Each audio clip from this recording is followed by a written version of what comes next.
Bueno, Vera, sí. Buenísimo.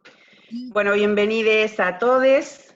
Perdón si alguien se pone nervioso, pero esto es más globalizador. Bienvenidos a todos entonces al ciclo de charlas del llamamiento argentino judío. Muchos de ustedes nos conocen, de hecho nos conocemos muchos de los que veo acá del llamamiento, pero seguramente hay otros que no. Así que bueno, les cuento que el llamamiento argentino judío es una institución política no partidaria.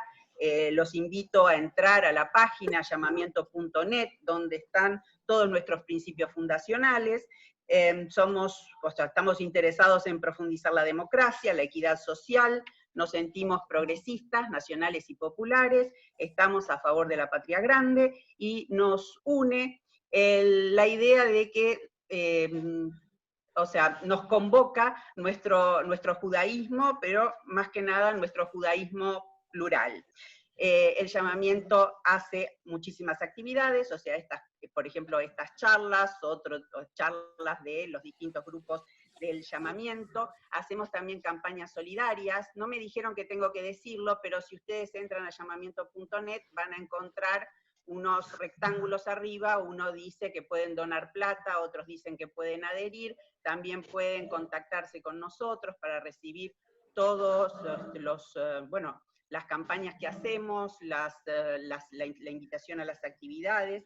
Estuvimos haciendo ya hace bastante, todo este invierno, campañas solidarias, ¿sí? En donde además de todo está la rendición de cómo usamos ese dinero, comprar frazadas, comprar bolsones, ayudamos a distintas organizaciones populares. Además de todo, estamos, en general, la parte más visible del llamamiento somos todos nosotros, que somos los jóvenes de espíritu, pero el llamamiento también tiene un grupo que es joven de espíritu y de edad también, ¿no? Entonces, lo digo porque también hay espacio para un grupo de jóvenes que adhieren a todas nuestras ideas, pero tienen actividades aparte acorde a la edad que tienen. Bueno, esta charla va a estar moderada por un dirigente del llamamiento, que es Alberto Teskiewicz, así que los dejo con él y me muteo. Bueno, buenas noches a todos. En primer lugar, les cuento un poco cómo va a ser la dinámica. Primero, estas actividades las estamos coorganizando con un instituto del CONICET. Damián Seton, al comenzar, que pertenece a ese instituto, el CEIL, va a hacer la presentación de nuestros oradores de hoy. Después, cada uno de ellos tendrá 30, 40 minutos para hacer su exposición y finalmente haremos las preguntas. Las preguntas les pedimos que las vayan volcando en el chat, así hacia el final de las intervenciones podremos reunirlas de alguna manera más resumida y ir planteándoselas a nuestros invitados de hoy. Estamos con mucha expectativa porque conocemos todo lo que saben de los temas que van a desarrollar, así que siéntanse libres de preguntar todas las inquietudes que les vayan surgiendo. Damián, te toca a vos hacer ahora las presentaciones. Bueno, buenas tardes. Hoy nos acompañan Emmanuel Kahn y Susana Brauner. Emmanuel es investigador del CONICET, docente de la Universidad Nacional de La Plata y coordinador del Núcleo de Estudios Judíos que funciona en el IDES. Susana Brauner es historiadora, docente titular e investigadora de la UNTREF. Publicó también el libro Ortodoxia religiosa y pragmatismo político, los judíos de origen sirio. Es un libro que tengo acá. Es un libro que me ha acompañado durante mucho tiempo en mi carrera de investigador. Así que bueno, es un placer y un honor para nosotros tenerlos a ellos dos hoy acá. Y bueno, ya les dejo el lugar a ellos. Bueno, gracias Damián, gracias Alberto, gracias Vera por la invitación. Como parte de nuestro trabajo de investigación en el CONICET y la Universidad Nacional de La Plata, podríamos decir como las prácticas de difusión, de divulgación de los trabajos de investigación que hacemos, hacen justamente nuestra tarea de investigación. Y en ese sentido, en otras oportunidades hubiéramos tenido una charla presencial, pero en este contexto, la posibilidad de reunirnos a través de los soportes virtuales, en buena medida nos permite como reconocernos, aunar voluntades de por ahí, gente que están dispersas, así que nada, es un honor para mí que me hayan invitado, que hayan considerado que yo tenía algo para compartir con ustedes, y espero que sea por lo menos, no sé si interesante, pero que les genere alguna pregunta o alguna reflexión en torno a la experiencia de los jóvenes judíos durante la década de los 60 y los 70. Para empezar, yo quería compartir una pantalla, porque tengo ahí algunas imágenes, algunas cosas que voy a ir conduciendo, así que, si me esperan un segundito, ahí la elijo, ahí está, ¿la ven todos? ¿Marcelo está? ¿Se ve bien? Sí. Bueno, en principio, la primera cuestión que me interesa pensar en función de cómo abordar la militancia de los años 60, 70 y la cuestión judía o los jóvenes judíos en esa militancia, es entender algo que para cualquiera de nosotros, si tuviéramos que pensar el mundo contemporáneo, es una obviedad, pero que cuando pensamos históricamente, muchas veces nos cuesta ensamblar, que es justamente la dimensión de contextos, la dimensión, van las imágenes, ahí está, la dimensión de contextos que son convergentes, ¿sí? Y con especificidades locales. ¿Qué quiero decir con esto? Que esos jóvenes judíos, no sé por qué se me mueve tanto, si no lo saco, perdón. Esos jóvenes judíos, ¿sí? Va a ser un problema, ¿no? Hacerlo así. Esos jóvenes judíos que se movilizaron en los años 60 y 70, de alguna manera intervenían en contextos que eran convergentes y a la vez con especificidades locales. ¿A qué me refiero con esto? Bueno, básicamente a que había una serie de dimensiones de carácter global o internacional, ¿sí? Que interpelaba su condición judía, su condición de jóvenes y su vínculo con la política, ¿sí? Y a la vez había una serie de dimensiones que podríamos pensar, ¿sí? de carácter más bien singulares o argentinos. En ese sentido, ¿cuáles serían esas dimensiones? ¿Sí? Bueno, en principio lo que llamamos como el proceso de radicalización política era efectivamente un proceso de carácter global, ¿sí? Si entendemos que, por lo menos desde mediados de la década del 60 y gran parte, en gran medida durante la década del 70, muchos de los países del globo, ¿sí? Tuvieron sus propios procesos de revolución política, de movimientos sociales o de emancipación nacional y demás. Y en ese sentido, ¿sí? Lo que sucede en Argentina es, podríamos decir, conforma parte de un universo de sentidos que de alguna manera también excede a la propia Argentina. Y a la vez, ¿sí? Ese proceso de radicalización política ocurre en el contexto de la Guerra Fría, del enfrentamiento silenciado, moderado, ¿sí? Entre las dos grandes potencias, y el reposicionamiento de un universo más amplio de actores, ¿sí? En el contexto de esas disputas. La emergencia de los países no alineados, el tercermundismo, ¿sí? y demás. En ese contexto, además, hay una serie de acontecimientos o de experiencias que tienen podríamos decir, como un impacto singular. No solo en la comunidad judía, pero no solo en la comunidad judía. Y me refiero a, podríamos decir, el desarrollo o el derrotero del conflicto árabe-israelí. La Guerra de los 6 días en 1967, la Guerra de Yom Kippur en 1973 y la primera invasión al Líbano en 1982. Si ustedes de alguna manera podrían como armar en sus cabezas una línea de tiempo, podrán ver que esas fechas que son globales, están instaladas en la realidad del Medio Oriente, de alguna manera concuerdan con el proceso político argentino. La Guerra del 67 con casi la Revolución Argentina, el golpe de Onganía, la Guerra del 73 con el retorno del peronismo y el derrocamiento de Allende en Chile, y la de 1982 es contemporánea también de la Guerra de Malvinas y del ocaso de la dictadura militar. En ese sentido, ¿sí? El modo en que los judíos, y no solo los judíos, miraron esas guerras, ¿sí? Ha sido como muy sintomático respecto de cómo pensar la propia realidad nacional, ¿sí? Y en términos más nacionales, ¿sí? No podemos dejar de pensar ¿sí? Cómo impactó la proscripción y el retorno del peronismo en la década del 60 y del 70, podríamos decir, el incremento del antisemitismo desde el caso Eichmann en 1960 hasta por lo menos 1975, una escalada en la que las discusiones, los atentados y las puestas en cuestión de la pertenencia y la fidelidad de los judíos de la Argentina era moneda corriente, y finalmente, ¿sí?, cómo eso operó en las dictaduras militares, en la de la Revolución Argentina del 66 al 73 y más significativamente, si ustedes lo quieren, de el golpe, la última dictadura militar, ¿sí?, de 1976-1983. Hacia el final no voy a poder desarrollar mucho, ¿sí? Habría que ver cómo en el 81, 82, 83, cuando se desarrolla una agenda de derechos humanos en Argentina, esa agenda se desarrolla en diálogo con una memoria emergente del Holocausto. Así que en ese sentido, me parece como interesante esta cuestión para compartir.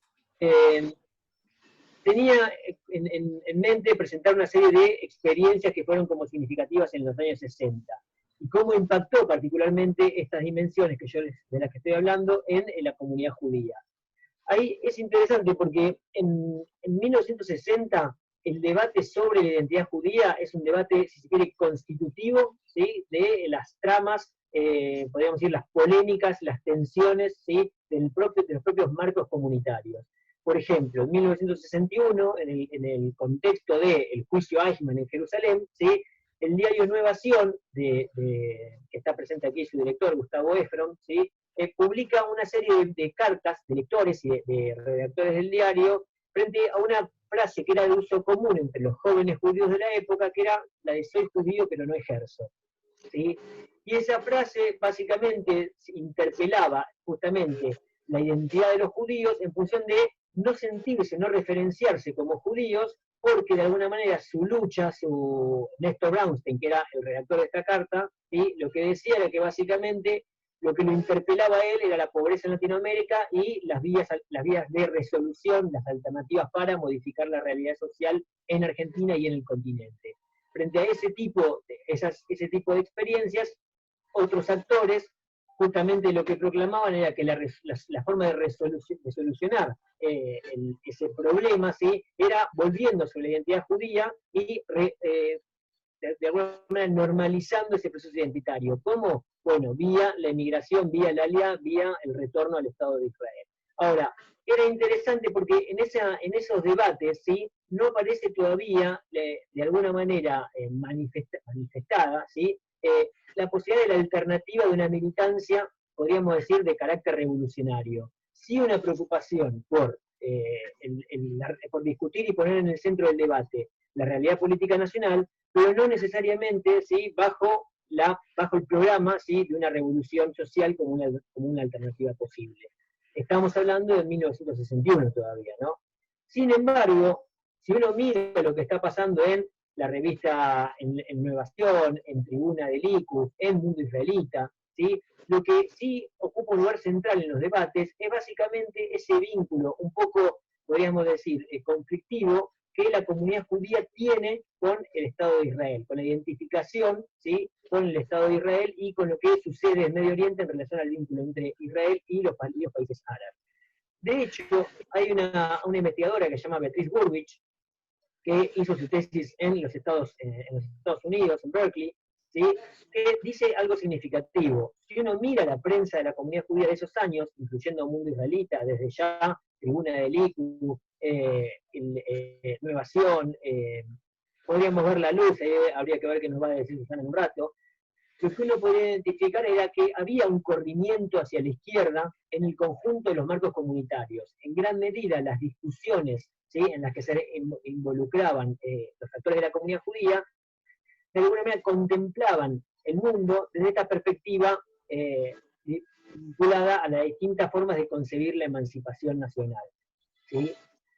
En 1967 ese es un año singular, es un año de ruptura. ¿Por qué? Porque efectivamente la Guerra de los 6 días precipita una serie de debates en torno a la dimensión colonial o imperial del Estado de Israel en Medio Oriente, y eso repercute por la defensa o por la negativa de esa postura en el universo de actores vinculados a la comunidad judía, y no solo a la comunidad judía, sino actores vinculados a los partidos políticos, a los movimientos sociales y demás. Quizás alguno y alguna de ustedes lo recuerde, pero en el año 67 es muy sintomático en un punto. ¿Por qué? Porque se acusaba a la comunidad judía o a los judíos, tanto por la derecha, el movimiento nacionalista Tacuara y la Guardia Restauradora Nacionalista, acusaban a los judíos de doble lealtad y de traición en la Argentina porque decidían viajar como voluntarios a participar de la contienda o de la reconstrucción económica del Estado de Israel en 1967, y por el lado de la izquierda se observaba y se criticaba a los judíos por su identificación visceral con el Estado de Israel, ¿sí?, siendo una potencia colonial, ¿sí?, un país cuya acción colonial en la apropiación de tierras en el contexto de esa guerra, ¿sí?, lo ponía del lado de los Estados Unidos y Gran Bretaña contra la Unión Soviética y los países árabes. Ese año es un año muy interesante. ¿Por qué? Porque de ese debate participan actores de la comunidad judía, instituciones de la comunidad judía, la DAIA, el ICU, instituciones como la hebraica y demás, pero participan partidos políticos, movimientos sociales, participa el Partido Comunista, participa Palabra Obrera, la primera versión del Partido Obrero de extracción trotskista, y participan revistas culturales de todo tipo y sabor, ¿sí?, de alguna manera posicionándose o no frente posicionándose a favor o en contra, ¿sí?, del accionar del Estado de Israel en esa guerra. Por ejemplo, la revista Propósitos de Leónidas Barletta dedicó muchos números, ¿sí?, a cuestionar y a criticar la acción del Estado de Israel. Lo más interesante, o para mí, lo que me resulta más interesante, son dos dimensiones. La primera de ellas, ¿sí?, tiene que ver con la participación de muchos intelectuales que se consideraban intelectuales en el espacio público, pero que su origen era judío, y que de alguna manera las guerras los interpela en función de definirse a favor o en contra del Estado de Israel. Es conocida quizás la declaración de Germán Rosenmacher, cuestionando, condenando al Estado de Israel, y la respuesta que recibe por parte de varios intelectuales, quizás el más consagrado de ellos, León Rosichner, que en 1967 publica un libro, Ser judío, que de alguna manera es una obra, para quienes estudiamos la década del 60, es una obra consagratoria, ¿sí?, respecto de los debates y las tensiones suscitadas en ese contexto. En ese libro se dice básicamente lo siguiente, dice, bueno, ¿por qué los militantes de izquierda y los judíos de izquierda me convienen a mí a renunciar a mi origen, a renunciar a mi identidad judía, ¿sí?, en favor del proceso revolucionario? ¿Por qué tengo que renunciar a mi particularidad, ¿sí?, para finalmente asociarme al universal revolucionario? Cuando él dice, eso no se lo piden ni al obrero, no se lo piden nada, a nadie más salvo al judío. Y en todo caso, dice, deberían comprender los militantes de izquierda como los judíos de izquierda, que en todo caso el origen judío, ¿sí?, es la llave que me abre el camino hacia la militancia de izquierda. ¿Por qué? Porque básicamente en esa condición de judío, en esa condición histórica de la identidad judía, me reconozco como perseguido de la historia, como asesinado, como masacrado, tan solo por mi diferencia, ¿no? Entonces él dice, bueno, en ese sentido, los judíos, ¿sí?, es mi tránsito, podemos decir, es lo que inicia mi tránsito hacia la militancia de izquierda. Y dice algo más, Rosichner, de Ser judío, y dice, ojo, porque así como digo esto en relación a los intelectuales, a los judíos de izquierda, observo lo mismo en relación a los sionistas de izquierda. ¿Por qué? Porque así como no puedo renunciar a mi condición judía para enfrascarme en la lucha por la política, por la revolución en Argentina, tampoco puedo renunciar a mi identidad argentina por enfrascarme en la lucha revolucionaria o la lucha socialista en Israel. Hay algo de la construcción de la identidad que implica una complejidad y que todos los actores deberían entrañarla. En 1967, además, van a tener origen una serie de movilizaciones en la vía pública, en la calle Florida, en Buenos Aires, frente a la Embajada de la Unión de Repúblicas Socialistas Soviéticas, frente a la Embajada de Siria, ¿sí?, que de alguna manera muestra un amplio abanico de actores, y algunos que hoy no son obvios y que en ese momento eran más bien originales. Por ejemplo, Sherita Pleitá, los sobrevivientes del Holocausto, se movilizan por primera vez. Perdonen, se movilizan por primera vez en 1967. ¿Se me escucha? Sí, sí, se escucha ahora. Listo, hay silencio. Gracias. Los sobrevivientes del Holocausto se movilizan por primera vez en la vía pública en 1967 reconociéndose como sobrevivientes, como víctimas del Holocausto, y en ese sentido como una voz legítima, ¿sí?, para defender al Estado de Israel, que es amenazado nuevamente para ser exterminado. Ahí en el PowerPoint que quería compartir, espero que esta vez no me falle, hay una foto que a mí me gusta compartir, ¿sí?, que es esta, no sé si la llegan a ver, ¿sí? No habrá otra alianza Stalin-Hitler, en la que lo que se puede advertir aquí en esta composición es básicamente que muchos de ellos caminan por las calles de Buenos Aires con el traje a rayas que los identificaba como sobrevivientes del Holocausto. Esto es interesante, ¿por qué? Porque para nosotros eso sería hoy como una muestra de cierta sensibilidad y empatía, pero sin embargo las crónicas periodísticas de la revista Sí, del diario La Nación y demás, se ríen de ellos. ¿Por qué? Porque el traje ya les queda chico, porque engordaron, porque son medios ridículos, caminando así por las calles, ¿sí? Las crónicas muestran que todavía no hay una sensibilidad y una empatía, ¿sí?, con los sobrevivientes del Holocausto. La segunda imagen, el segundo documento que les comparto, tiene que ver con que esto que sucede en Argentina no es nada más en Argentina, sino que la guerra tiene una impronta de carácter global. Por ejemplo, el 10º coloquio de intelectuales judíos de lengua francesa, que tiene lugar en París en 1969, discute el vínculo entre judaísmo y revolución. La idea de que lo que está pasando acá, el modo en que el conflicto árabe interpela la identidad judía, ¿sí?, de alguna manera pone en diálogo la relación entre el judaísmo y la revolución como una alternativa política, ¿sí? Voy a seguir con este modo porque me resulta más fácil, que no, así no se me pasan las imágenes. En los años 70, ¿sí?, ese proceso de radicalización, ¿sí?, justamente se va de alguna manera a proyectar, se va a profundizar, ¿sí? Y lo que se va a constituir ahí como una experiencia singular, a diferencia de los 60, o mejor dicho, profundizando lo que se inicia en los 60, son una serie de rupturas y lo que yo denomino distanciamientos identitarios. Ahora me voy a detener en eso, pero prefería ver algunos ejemplos para que ustedes puedan hacerse esa idea, ¿sí? En los fines del 60, principios del 70, ¿sí?, lo que se comienza a discutir en la arena política nacional, ¿sí?, con la experiencia del EGP de Massetti, y luego con el origen de Montoneros, y el ERP, el Ejército Revolucionario del Pueblo y demás, ¿sí?, es el debate en torno a la vía armada, a la lucha guerrillera, a la estrategia guerrillera, para el desarrollo de una revolución social o la emancipación nacional, ¿sí?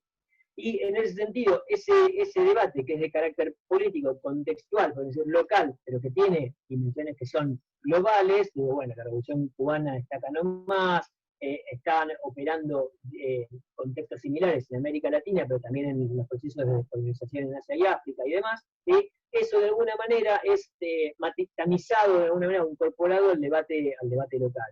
Esa disputa o esas luchas, esos debates en torno a la vía revolucionaria se mezclan en Argentina con los vínculos entre las izquierdas y la identificación popular con el peronismo. Eso efectivamente es un rasgo singular y tiene su arraigo, su impronta, podríamos decir su impacto en las discusiones en las que se ven inmersos muchos jóvenes judíos filiados en instituciones comunitarias y algunos, ¿sí?, no necesariamente filiados a ellas, sino más bien distantes a ellas. Ahora, es interesante, entre 1973, esto uno podría encontrarlo algo, 1971, 72, pero en 1973 hasta 1975, en Novación, en el Descamisado, la publicación de Montoneros, y Noticias, también el diario de Montoneros, ¿sí?, va a haber discusiones, ¿sí?, que son muy, podríamos decir, como muy significativas del impacto que tenía el conflicto árabe, pero también los debates acerca del lugar de los judíos en ese proceso de emancipación nacional. En Nueva York, por ejemplo, Marcos Blanc va a publicar una carta que se llama Carta Visionista, ¿sí?, en el que justamente cuestiona a los redactores del periódico Novación y a los militantes del sionismo socialista desde su propia trayectoria. Él se reconoce como parte del sionismo socialista, pero dice haber cortado amarras desde que se incorpora la tendencia revolucionaria, una de las facciones del peronismo de izquierda, ¿no? Y básicamente esa ruptura se da porque lo que entiende es que el alto grado de preocupación que tienen los judíos y los sionistas, ¿sí?, por vincularse y defender o migrar al Estado de Israel, no les permite ver, ¿sí?, las luchas que se desarrollan en el escenario político local. Y en ese sentido, ¿sí?, lo que Marcos Blanc señala, que él, como muchos, ¿sí?, se incorporan a los movimientos políticos porque ven que la revolución es aquí y ahora. Ahora, eso que uno puede encontrar en Nueva Sion y que lo encontraba en 1961, esbozado en el debate sobre si es judío pero no ejerzo, ¿sí?, es interesante. ¿Por qué? Porque sale del espectro de las publicaciones de la comunidad judía, ¿sí?, y se puede encontrar también en una revista como El Descamisado o la revista Noticias. Por ejemplo, en El Descamisado de 1973, ¿sí?, Arnoldo Lieberman y Eduardo Goligorsky discuten sobre la identificación la identidad judía y el vínculo en que esa identidad se dispone para la disputa política. ¿Por qué pasa eso? Porque Arnoldo Lieberman publica una nota en el diario La Opinión sobre la obra de Germán Rosenmacher, donde reconoce el origen judío de Rosenmacher. Y eso a Goligorsky le parece insoportable. ¿Por qué le parece insoportable? Bueno, porque básicamente Rosenmacher tiene origen judío, pero que fue criticado, condenado y cuestionado por el establishment de la comunidad judía en 1967 por su posición durante la Guerra de los 6 Días. Entonces, lo que Goligorsky dice, bueno, usted ahora le quieren judaizar cuando en realidad, ¿sí?, ha sido un excomulgado. Y Arnoldo Lieberman, que participa en el Escarabajo de Oro con Gerardo Castillo, le responde diciendo, bueno, yo no quise decir eso, y mi militancia de izquierda te pondría en evidencia, yo soy el autor de la cantata A los héroes de Trelew, te permitiría ver que el modo en que yo pienso lo judío no está desligado de las prácticas políticas en Argentina. Y finalmente, Rodolfo Walsh, en 1973-74, publica una serie de artículos en Diario de Noticias, que hoy se consiguen en versión libro, que hablan de la Revolución Palestina, ¿sí? Y esas notas, que se pueden encontrar en la web y demás, despiertan una serie de debates de la que van a participar las organizaciones comunitarias, las instituciones de la comunidad judía, pero no solo ellas, sino que también van a participar los jóvenes de izquierda judíos, ¿sí?, identificándose o cuestionando la autoridad de Rodolfo Walsh para, ¿sí?, analizar la realidad de Medio Oriente a través de esa día en un campo de refugiados en el Líbano, ¿no? Ahora, es interesante porque todas estas polémicas o estos movimientos que lo que permiten es ver cómo un debate comunitario en los 60 se irradia a revistas de organizaciones políticas en los 70 y nos permite ver la centralidad que tuvo la cuestión de Medio Oriente y el debate en torno a la participación y la participación de los judíos en esas disputas políticas y revolucionarias, también nos permite introducir una dimensión conceptual que empieza a ser problemática a la hora de analizar la dictadura militar. ¿Por qué? Porque lo que encontrar que entre los 60 y los 70, muchos de los que llamamos jóvenes judíos de izquierda se distancian, ¿sí?, ideológica y programáticamente de las formas reconocidas de la militancia o de las instituciones judías.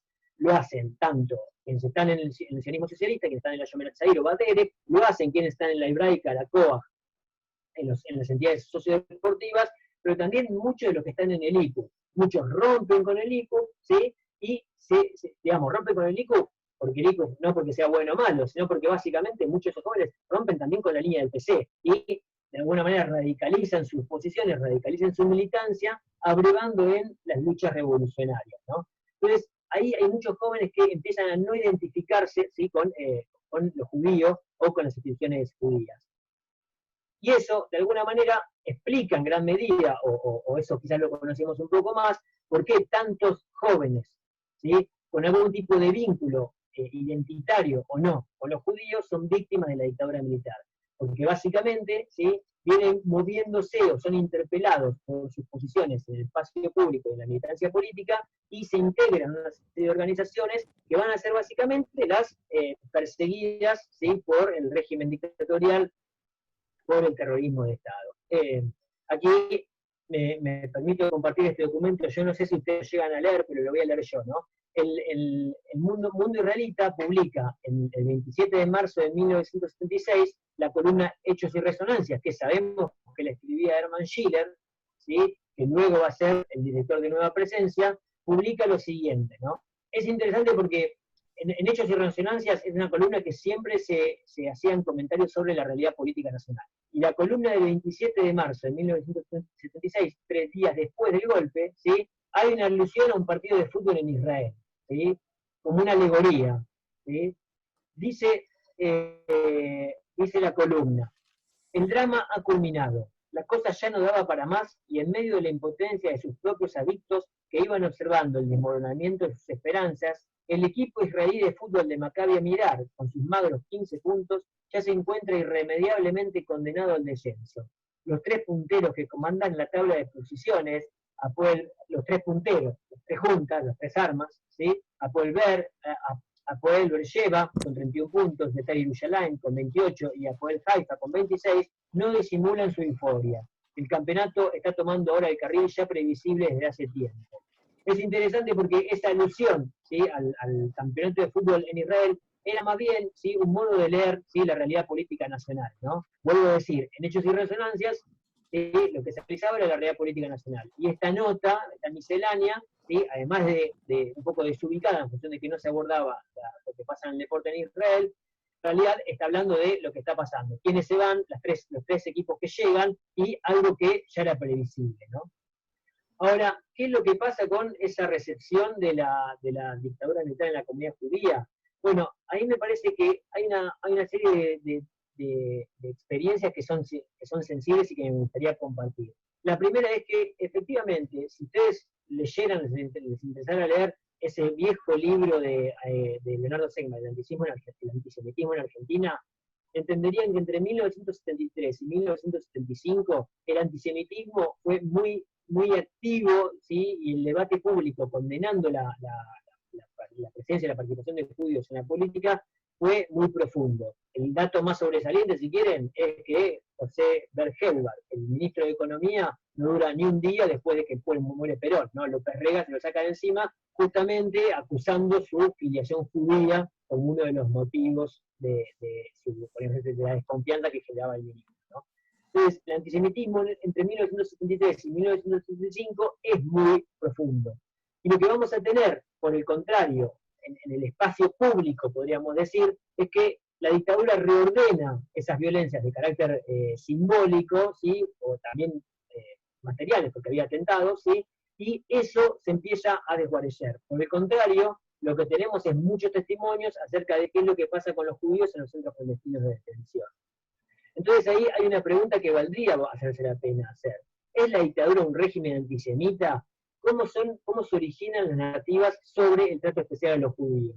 En 1976 va a tener lugar la primera comisión de investigación sobre violación de derechos humanos en Argentina. Esa comisión la va a promover el senador Donald Fraser en Estados Unidos y básicamente se va a cimentar una serie de denuncias acerca de lo que está pasando con los judíos. Quien pide declarar en esa comisión es nada más y nada menos que Jacobo Timerman. ¿Qué es lo que quiere él? Él quiere ir a denunciar a esa comisión que lo que está pasando en Argentina no son violaciones de los derechos humanos, no hay antisemitismo, y que eso forma parte de una campaña internacional para desprestigiar al gobierno. Eso es Jacobo Timerman en 1976, ¿sí? Junio, julio de 1976.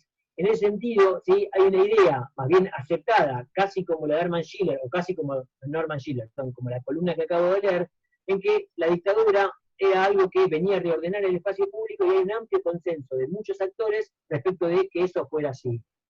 Y en ese sentido, si uno revisa la prensa, Mundo Israelita, Nueva Presencia, Tiempo del ICU, Plural de la Hebraica, si uno la luz de los sefaradíes, podríamos decir, del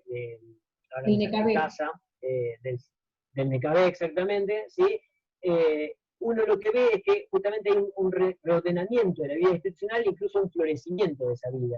Un universo cada vez más amplio de actividades, incluso actividades que están prohibidas por fuera de los marcos comunitarios, se pueden hacer adentro. Hay charlas sobre la obra de Freud, hay charlas que discuten la obra de Sartre. Muchos de los que son expulsados o se van de la Universidad de Buenos Aires dan sus cursos en el Jueves de ACOA, el IDES de Hebraica. Digamos, muchos recalan en las comunidades judías y pueden desarrollar sus actividades, ¿sí? Y en ese sentido me parece interesante pensar cómo esa noción acerca de una comunidad judía que o una serie de instituciones que participan activamente o apoyan consensuadamente a la dictadura militar, debería ser matizada al análisis de una mirada más completa sobre los actores. Entonces, por ejemplo, comparto este documento que ustedes no van a llegar a ver. La revista Plural de la Hebraica, ¿sí? Esta es una revista de 1976, ¿sí? Creo que de junio o julio de agosto de 1976, ¿sí? En principio es significativo. ¿Por qué? Porque la tapa, ¿sí? Dice el sexo va a la escuela. Eso pondría, por lo menos en suspenso, nuestras nociones acerca de la censura cultural y el moralismo de la dictadura militar. ¿Qué quiero decir? Esa censura y ese moralismo existían, pero fíjense que las publicaciones de la comunidad judía tenían un margen más amplio, ¿sí? Que el resto de las publicaciones en el espacio público. Esta nota, La Juventud y el Templo, Alicia Ducomne Ortiz, entrevista al rabino Marshall Meyer, ¿sí? Y Marshall Meyer dice en la nota dos cosas, 1936, ¿sí? Que los jóvenes judíos, ¿sí? Han olvidado la reverencia y se han sumido en la violencia. Y lo que deberían hacer esos jóvenes es retornar a la identidad judía. Esa declaración de Marshall Meyer es muy significativa, ¿por qué? En principio porque da cuenta de una mirada crítica de Marshall Meyer hacia la militancia política de esos jóvenes de izquierda, por lo menos en 1976. Y a la vez, ¿sí? Afirma o confirma esa idea de que esos jóvenes rompieron los vínculos con los marcos comunitarios y que ahora, ¿sí? Deberían volver. Marshall Meyer va a sostener tesis muy parecidas, por lo menos hasta 1978, diciendo que en el país no hay antisemitismo, que este es un país amigo de los judíos, amigo de Israel, y eso lo pueden ver en las entrevistas y publicaciones que da Marshall Meyer, pero también si leen indirectamente el anuario del Jewish Yearbook, del American Jewish Committee, de Naomi Meyer, su mujer, da cuenta de qué es lo que está pasando en Argentina y en ningún momento se entrevé que la dictadura es antisemita. El otro documento es este es un documento de 1979, ¿sí? En la que el ICUF saluda al presidente Videla, ¿sí? Y dice, la carta es larga, ¿sí? Dice, nos dirigimos a su excelencia en momentos en que inicia una nueva etapa en el desempeño de sus funciones presidenciales para manifestarle, en nombre de la entidad que representamos, los más fervientes votos de que su manifiesto propósito de propender a la instauración de una democracia renovada, republicana y pluralista, que garantice el pleno ejercicio de los derechos y posibilite el cumplimiento de los deberes ciudadanos, se vea coronado por el éxito con el apoyo del pueblo argentino todo, ¿sí? Entonces es interesante, porque es una carta del 69, cuando efectivamente las denuncias sobre violaciones a derechos humanos en el plano internacional ya tienen arraigo, son reconocidas, y sin embargo eso no muestra, ¿sí? Que el universo de instituciones de la comunidad judía tengan una mirada condenatoria sobre el régimen militar o la dictadura, ¿no? Y finalmente, un último documento que quería compartir es esta salutación de Nueva Presencia del año 78-79, ¿sí? En la celebración, en la conmemoración de Rosh Hashanah, ¿sí? Que dice, bueno, comienza el año nuevo judío bajo dos invocaciones, la lucha por la paz y los derechos humanos. Si lo leyéramos solo el título, diríamos, bueno, efectivamente es un periódico que tiene una reivindicación de la cuestión de los derechos humanos, pero ¿sí? Esa reivindicación era una reivindicación muy a tono con la mirada de la época sobre las militancias políticas de los años 70. Dice, de esa fotografía, ¿sí? Está hablando de una serie de escenas que viene describiendo, de esa fotografía pueden deducirse las aspiraciones de la inmensa mayoría de los argentinos, ni subversión terrorista ni desaparecido. Vuelvan la cordura y la armonía perdida durante esta terrible década de sangre y dolor. Me parece que es interesante porque de alguna manera lo que muestra esta editorial que sigue Friedman Schiller, ¿sí? Es como la perspectiva previa a la teoría de los dos demonios. Hay un sentido común que está circulando en los años 70 que condena esas militancias de izquierda, esas militancias revolucionarias como parte de la subversión terrorista en Argentina. ¿Por qué comparto estos documentos o esta saga? Porque me parece que permitirían poner ciertos paños o matizar algunos juicios acerca de cómo fue el proceso de la militancia juvenil judía en los años 70, pero también cómo el universo amplio de las instituciones de la comunidad judía no fueron de alguna manera solidarias, ¿sí? Con los organismos de derechos humanos o con las familias de los detenidos desaparecidos durante esos años.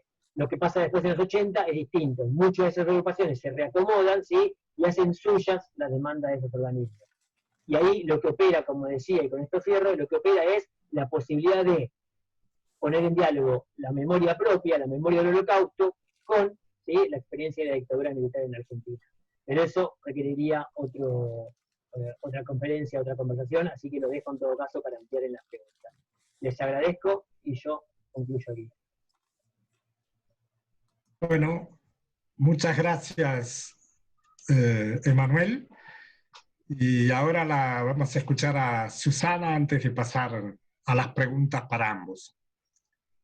Bueno, empiezo, ¿no?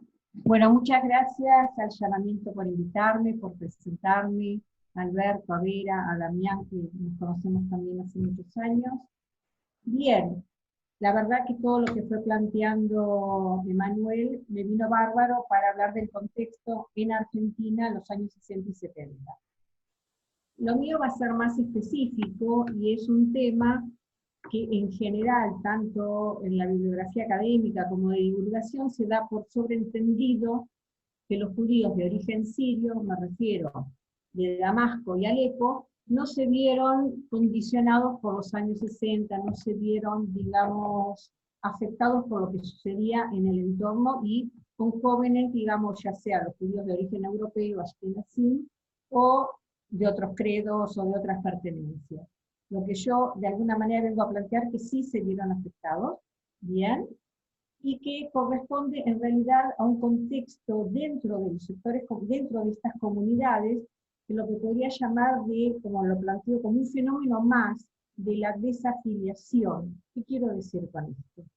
Es decir, en los años 60 y 70, en paralelo a todo lo que estaba sucediendo en Argentina o a nivel global, las dos comunidades, y particularmente empezando primero por la alepina, estaban transitando procesos de ortodoxización, bien, de retorno a prácticas religiosas muy estrictas, y también de ultra-ortodoxización. Ese era el contexto de las comunidades. En ese contexto, lo que yo digo que muchos de los que estaban antes cercanos a estos centros comunitarios se van alejando. Se van alejando porque no se ven representados por estos criterios predominantes en esas asociaciones, en definitiva. No es que todos se acercan a la izquierda revolucionaria, peronista o no peronista, no. Lo que yo digo es que hay un proceso de desafiliación, ¿bien? De alejamiento, a diferentes, después ya voy a especificar mejor a qué me refiero. Por lo tanto, lo que yo voy a presentar acá son los procesos, digamos, es como un fenómeno más de lo que estaba sucediendo en esas comunidades, que generalmente se las ve como comunidades, y así lo leemos tanto en la bibliografía académica como de divulgación, fuertemente religiosas, tradicionalistas y poco influenciadas por el contexto. ¿Bien? Entonces, lo que voy a tratar de ver, después le voy a pasar un PowerPoint, alrededor de 27 historias.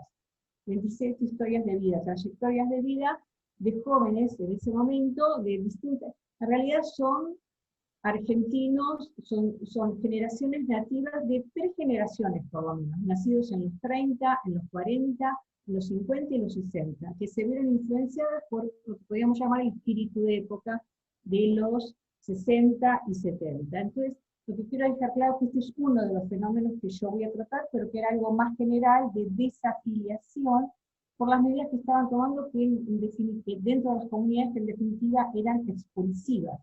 Bien, ¿en qué me basé yo? Digamos, ¿cuál es el corpus de investigación que vengo realizando ya? Yo empecé trabajando sobre los judíos de Alepo hace muchos años, y a partir de las entrevistas que empecé a realizar, empecé a escuchar todo esto que pasó en los años 60 y 70, en referencia a algunos exiliados, en referencia a algunos desaparecidos, hasta que empecé a trabajar sobre el tema. Tengo por lo menos más de 70 historias de vida trabajadas, me baso en ellas, en testimonios escritos, autobiografías, también documentos de las comunidades, los que están disponibles.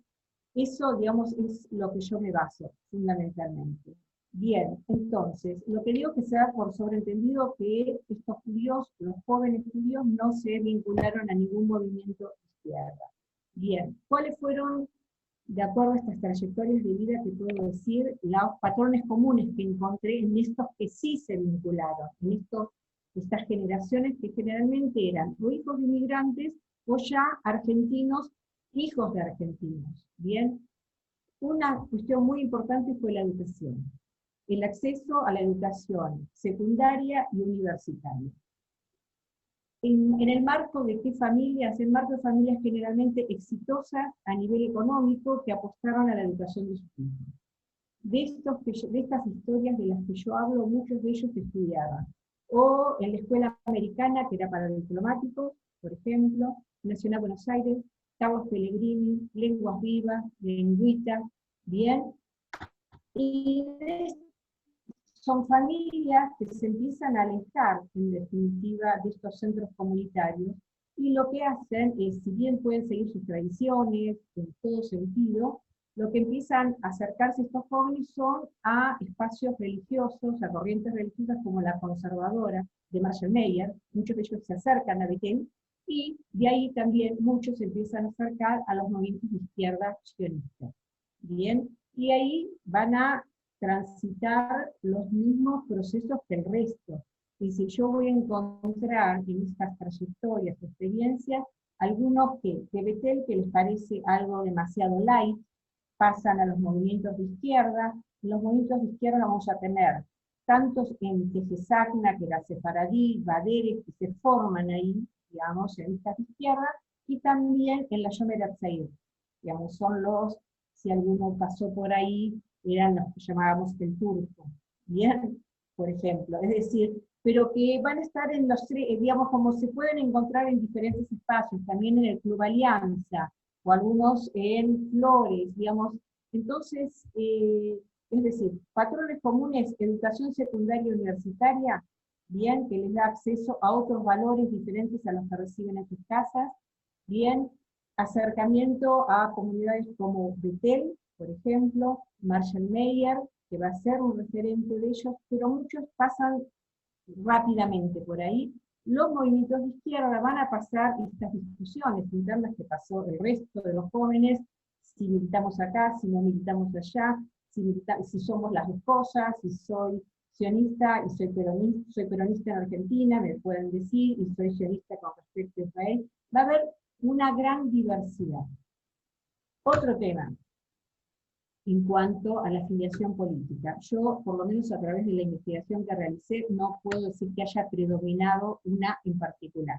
Y aparte era circular, digamos, podían variar, digamos, en definitiva, a veces dependía incluso de la familia, digamos, de las parejas que van conformando, es decir, que son cambiantes. La idea acá es, como el resto de otros jóvenes, hacer la revolución, querer un mundo mejor. Entonces yo voy a encontrar entre ellos cercanos a las JP, Juventud Peronista de la Tendencia, digamos lo que es la tendencia, voy a tener al PCR, voy a tener gente, digamos, asociada al ERP, al PO, trotskista, va a haber una gran diversidad, no es que predomina una tendencia en particular. Después, algo importante, uno se puede preguntar, ¿dejaron de ser judíos? Digamos, olvidaron su identidad judía.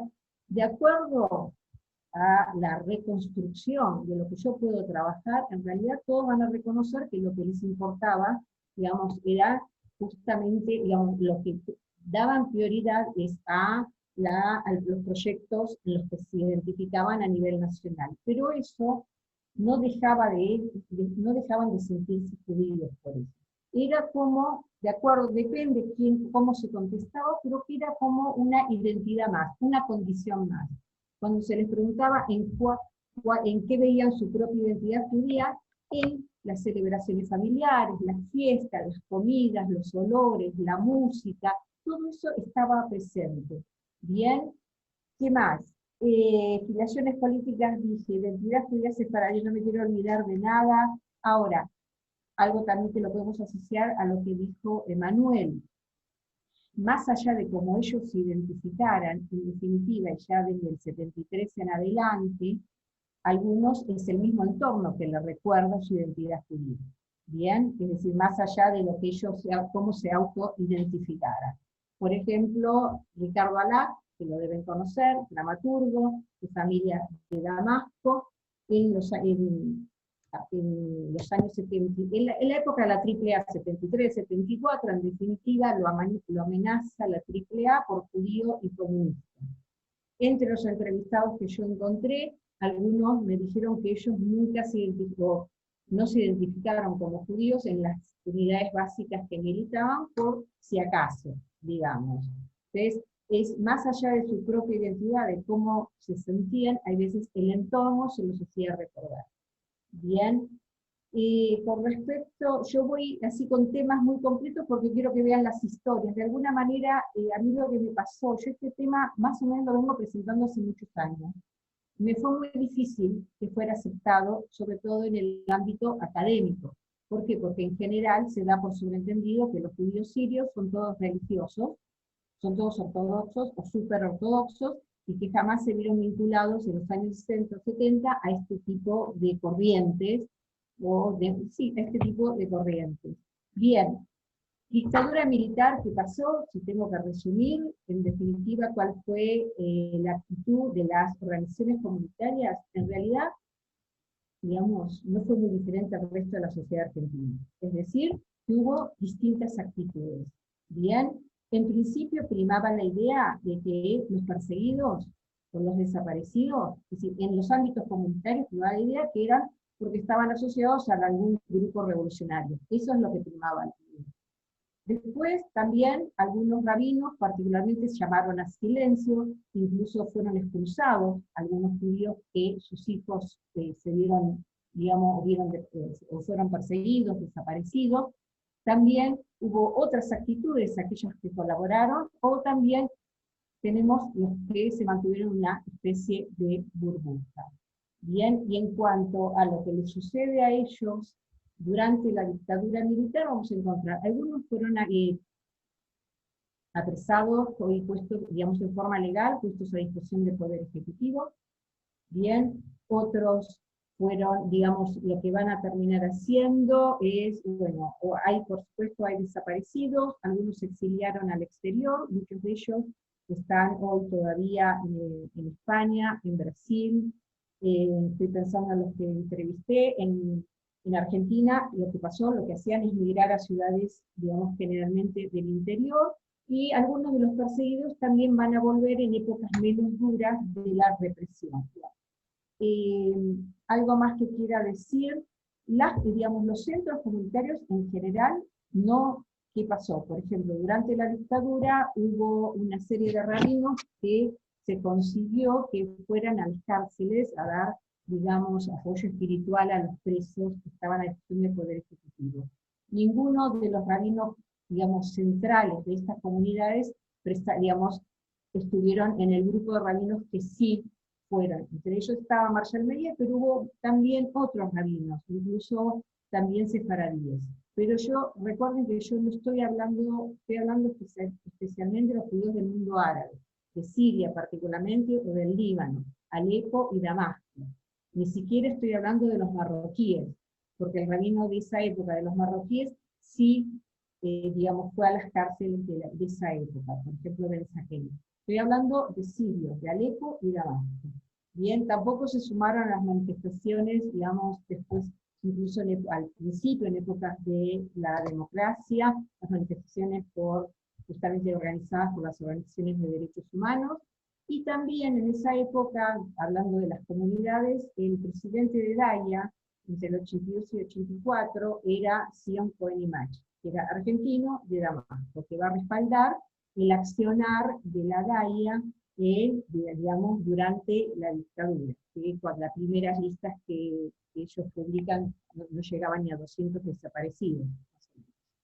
Bien, eso es, no sé si yo me estoy olvidando, me pueden preguntar, por ejemplo, porcentajes de desaparecidos, que uno puede medir, digamos, a lo mejor. Es obviamente que, en cuanto por lo menos a los números desaparecidos, no solamente numéricamente, sino si tomamos porcentualmente, fue mayor la incidencia o mayor afectó a los judíos de origen europeo.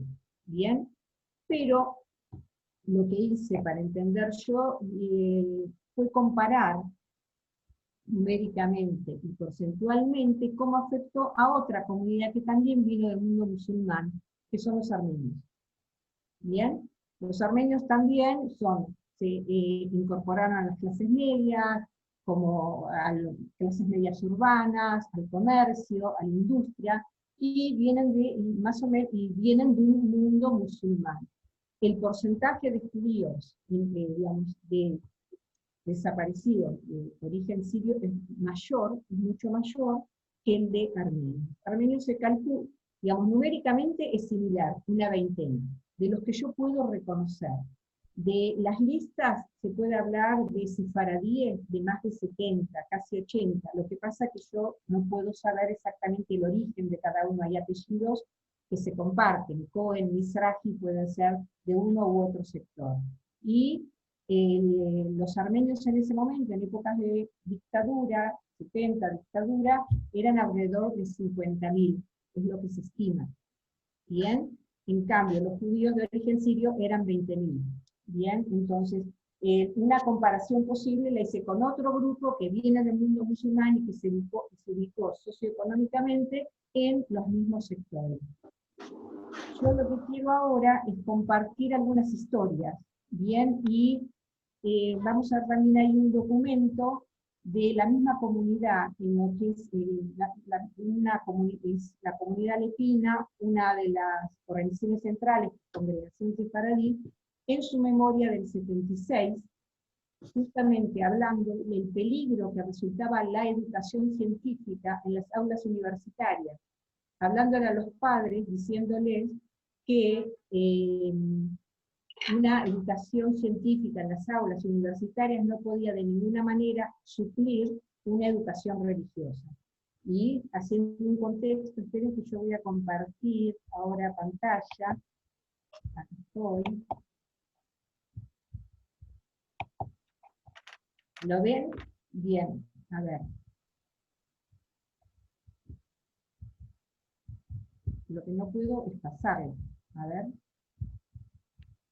¿Cómo hago para pasar esto? Ahí estoy. Esta es la memoria de la que les estaba hablando. Esto es la memoria de Congregación Sefaradí del año 76, bueno, hecha o escrita en el 77, pero sobre el 76. Esto es lo que dicen.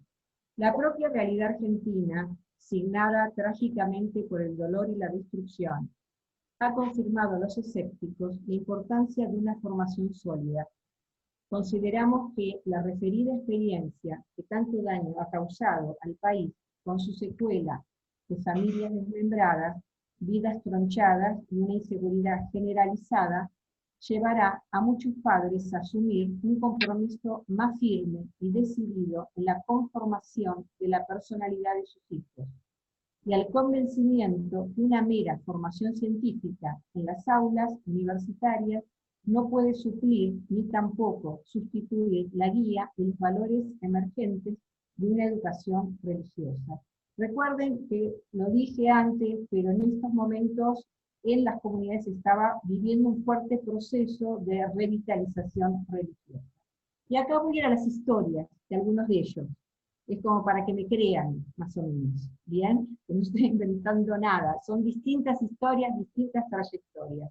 Susana Romano Suez, quizás alguno la conoce, es una académica muy reconocida, entre los 11 y 13 años, participa en un movimiento juvenil, sionista de izquierda, en los 60 pasa al PRT, la Fracción La Verdad, que eran trotskistas, después a otra izquierda, en el 76 ya no militaba, pero fue secuestrada. Secuestrada y detenida y torturada en La Perla y La Ribera. Se exilia en Alemania, es lo que yo les comentaba antes, junto, y digamos esto de lo que ella comenta, junto a su compromiso político, reivindica el impacto que ha tenido lo sefaradí y lo árabe en su vida familiar, en sus costumbres, comidas, canciones, bailes. Este es uno de los libros que ella que escribió, que es se llama Memoria de la Perla y la Ribera, que es un testimonio desde la literatura sobre la experiencia traumática que ella transitó junto con otros grupos de mujeres en 2 centros clandestinos de detención en Córdoba. Este es uno de los, Tarrar también es un apellido de Damasco, es el psicoanalista, presentó su libro en el 2007, para decir esto. Para terminar esta presentación, que es también la manera que he tenido de dar mi propio testimonio como parte de esa mi generación, marcada a fuego por la desmesura de los ideales y por sus reversos siniestros. Y sin embargo, aquí estamos. Y entonces podemos decir que a pesar de todo, ellos perdieron la apuesta. Otro, Carlos Tobal, es octavo hijo de una familia muy numerosa, que eran exitosos en el campo económico, que se dedicaba al comercio textil, pero vivían en Palermo. Su padre esperaba que fuera abogado, fue abogado, se politiza en la facultad. En 1969, siendo aún estudiante detenido, puesto a disposición del Poder Ejecutivo Nacional, escribe un diario en prisión. En el 76 se exilia. Este es uno de los libros que escribe, Morir en París, lo presentó en La Habana, en Cuba, en 2007, así lo presentó él. Es un diario de prisión escrito por un estudiante en la cárcel durante la dictadura del general Osmarini. Los hechos se narran a partir de 1969. Los presos de entonces eran aquellos que estaban esperando la llegada de la guerrilla del Che a Argentina. El Che era su esperanza concreta. Carlos Tobal, esto es parte de una entrevista, dice, la comunidad, cuando él vuelve, porque él se emigra, se va a Uruguay, tiene dificultad, en algún momento, bueno, no importa, así no me extiendo. Esto es lo que dice cuando vuelve, digamos, cuando vuelve de Uruguay. La comunidad fue mi cobertura. Todos sabían, estamos hablando de 11, ¿no? Todos sabían todo. Yo me sentí protegido por ellos. Fue muy lindo volver al 11. Hay como una sabiduría sefaradí donde el vínculo comercial es cariñoso. Afecto de por medio. No me costó nada estar ahí. Todos me conocían. Para mí es un honor ser sirio. Tengo una fuerte identidad judeo-sefaradí. Ricardo Alá, dramaturgo, en su hogar se hablaban 3 idiomas, el árabe, el castellano y el francés. Estudia en el Carlos Pellegrini, en la UBA, pero finalmente se dedica al teatro. En la época del gobierno de Isabel Perón fue amenazado de muerte por la AAA, por judío y comunista, se va a México y vuelve, digamos. Esto es parte de la obra, Épocas de Dictadura, con teatro abierto. Esta es una obra donde, digamos, es sobre la Inquisición y la expulsión de los judíos de Sefarad. Y esto es una serie que a lo mejor algunos de ustedes vio, la serie televisiva Yo fui testigo, donde él era el guionista. Julieta Nono. Yo marqué algunas fechas de nacimiento, porque para que vean que no es una sola, no son solamente los que nacieron en los 50. En el caso de Ricardo Alac, nace en el 35, otros del 40, 50 y 60.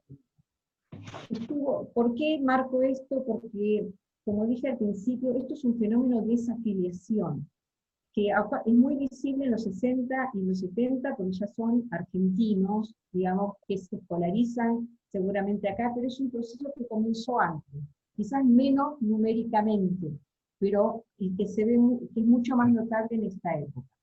Bien, Julieta estuvo desaparecida junto a su hermana en el centro clandestino de detención en el Pozo, en Rosario. Estuvo detenida más de un año, exiliada en Francia, es una artista plástica y videasta. Esta, por ejemplo, El Pozo, donde ella fue detenida, hizo un video corto. ¿Qué es lo que dice ella sobre ese video? Es el lugar donde había estado presa, que había sido torturada, y donde sentí la necesidad y el deseo de regresar al útero de mi madre. Tiempos Cruzados es una exposición que hizo en París, cuyo tema central hacía referencia a los 395 días que estuvo presa. Esto es como ella cuenta su propia historia, Julieta. Cuando llegué a París, comienzo a realizar obras a partir de puertas y planchas de madera que recupero de las calles. Objetos que habían sido tirados, condenados a la basura. Después comprendí que hacer aparecer aquello que estaba perdido estaba íntimamente ligado a mi propia historia. El 11 de noviembre del 77, cuando tenía 17 años, durante la dictadura militar, yo estuve desaparecida, secuestrada de la vida y arrojada fuera del mundo. Diana Dowek es otra artista, pintora plástica también, muy reconocida. ¿Cómo se reconoce públicamente? Como una judía atea con las raíces árabes. Estuvo cerca de la Yomer Zair, de Barracas, en 1962 estuvo en Israel, en el Kibutz, estuvo cercana al Partido Comunista, después al Partido Comunista Revolucionario, y es en sus publicaciones, en sus manifestaciones públicas, es una crítica muy fuerte de las políticas del Estado de Israel. Esto es parte de la obra que ya se empieza a ver a partir del 73, fíjense esta imagen, son imágenes, la insurrección se llama, imágenes de protestas estudiantiles y obreras, de enfrentamientos entre manifestantes y grupos policiales que avanzan para reprimir. En el 75 empieza con una serie llamada Retrovisores, que presenta una visión de parabrisas de un automóvil, en el que se refleja otro automóvil, el del espejo que está persiguiendo, y también cuerpos sin vida alrededor. Esta es la imagen, esta de Retrovisores. Judith Said, sus hermanos y su esposo se encuentran actualmente desaparecidos. Judith logra refugiarse en Israel y junto con otra exiliada se presentan ante el Parlamento israelí para denunciar las violaciones de derechos humanos en la Argentina. Fue coordinadora general del Archivo Nacional de la Memoria durante los gobiernos kirchneristas anteriores y es integrante actualmente de la Comisión de Mujer y Derechos Humanos del Instituto Patria. Declaró en el juicio oral por los crímenes cometidos en la ESMA, relató cómo acribillaron a su esposo, desaparecieron a sus dos hermanos y asesinaron a otros dos amigos. Luego cuenta cómo saquearon el taller que tenían, que era un negocio familiar en el que se confeccionaba ropa. Noemi Cohen, también escritora y abogada argentina, exiliada en México durante la dictadura, tiene varias publicaciones, pero esta es la que muestra, digamos, su identidad sefaradí presente. El libro retrata la historia de Elena, una joven judía que viaja desde Alepo a la Argentina a principios del siglo XX para encontrarse con su futuro y desconocido esposo. Bueno, acá estoy describiendo a alguien, digamos, que me pidió mantener el anonimato sobre Blackie y sus hijos. Ella era maestra y su marido médico, ambos argentinos y de clase media. Si bien seguían conservando las tradiciones sefaradíes y el marido era el médico de la comunidad, se habían alejado del templo central. Tuvieron 4 hijos que estudiaban Carlos Pellegrini, Nacional Buenos Aires y en Lenguas Vivas. Estuvieron cerca de Betel y el Club Alianza. Los 4 se politizaron en distintas corrientes y militaron en diferentes corrientes. En distintas corrientes. Enrique estuvo en Talpiot, viene de una familia de Alepo, tradicionalista. En el Herzl se va a Israel para escaparse de su familia, dice, cuando vuelve se incorpora a la JP de la tendencia. Hoy es psicólogo. ¿Cómo describe esa época? Algo que me resultó muy interesante, como él seguía conservando el taller. Bien, dice, los viernes y sábados no iba a la Villa Miseria, iba el domingo temprano, para respetar el descanso sabático. En la villa, en vez de asado, me llevaba sándwich de tomate y queso. Les decía que tenía una enfermedad que me impedía comer carne y pollo, y de esa manera evitaba comer carne. Otro, Carlos, pasó por la Yomer Zair, después Amos, estuvo en Israel y luego en la JP. Estamos hablando en general, por lo menos los que yo entrevisté, JP, tendencia, ¿no? Bien. Comerciante, mantiene su simpatía por las tradiciones, música árabe que aún escucha, y hace escuchar a sus hijas, como así también una posición firme con respecto a la defensa de Israel. Él se definía peronista en Argentina y sionista con respecto a Israel.